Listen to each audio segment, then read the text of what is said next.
So we kind of move on to your wrestling business. We talk about your YouTube channel, how talk about your rise and fall, and then your brief rise and then fall again, where now you're kind of just doing your own thing.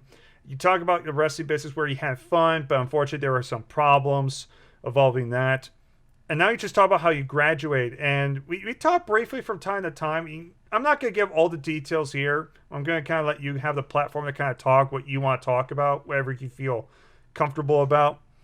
But basically, I just want to ask, like, to let everybody know, like, right now, especially to anybody that was a fan of yours, kind of explain, like, in however way you want to explain it, like, what you've been up to now, and what you've been doing now, like anything. Like, we talk about you graduating, and obviously other stuff has been happening. But what have you been mainly focused on, or just kind of doing as hobbies, or just sideline stuff?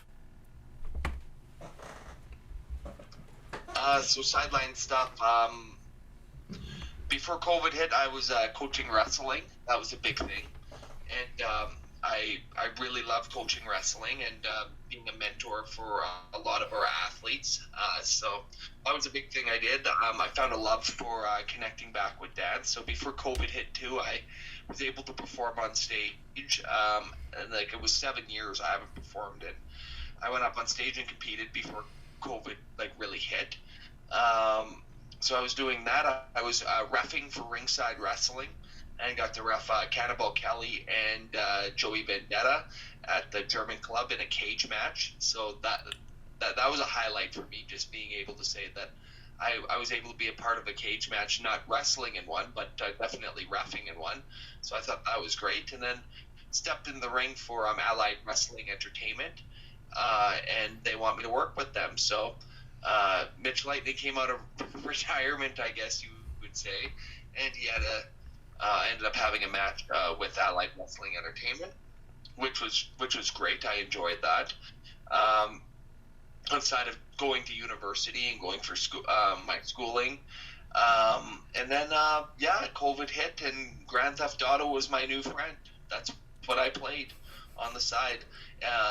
My hobbies were playing video games and eating because there was nothing to do. I was eating my sorrows away, and then obviously now I've graduated. I have an amazing partner.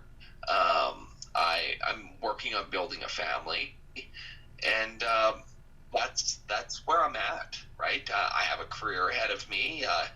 I'm in a good place, and even if I'm not doing YouTube, I can definitely say now that I'm in a very, very good place, spiritually, mentally, physically. I'm there, and that's all that matters, really. And again, that's very cool to kind of see how, like you said, you kind of started up. You had your ups and downs, your rise and falls, your good times, bad times with friends and family, your wrestling career, YouTube, all that stuff. And it seems now you're kind of going back on this like slow uphill. And you seem to be getting back up there, which is very cool.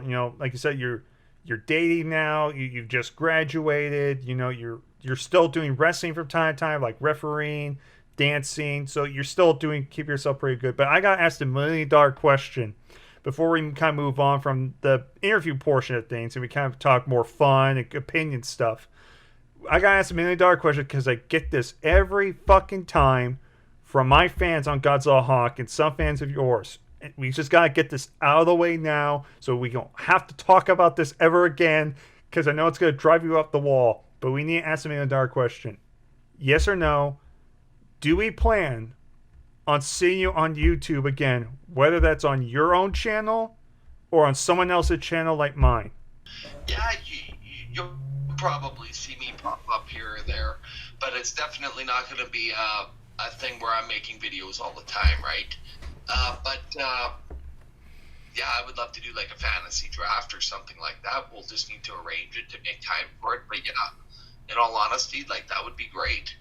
Just something on the side, and we'll figure it out. Like I was able to do this with you now, and of course, I would love to do something like that. So yeah, I'm all in for that.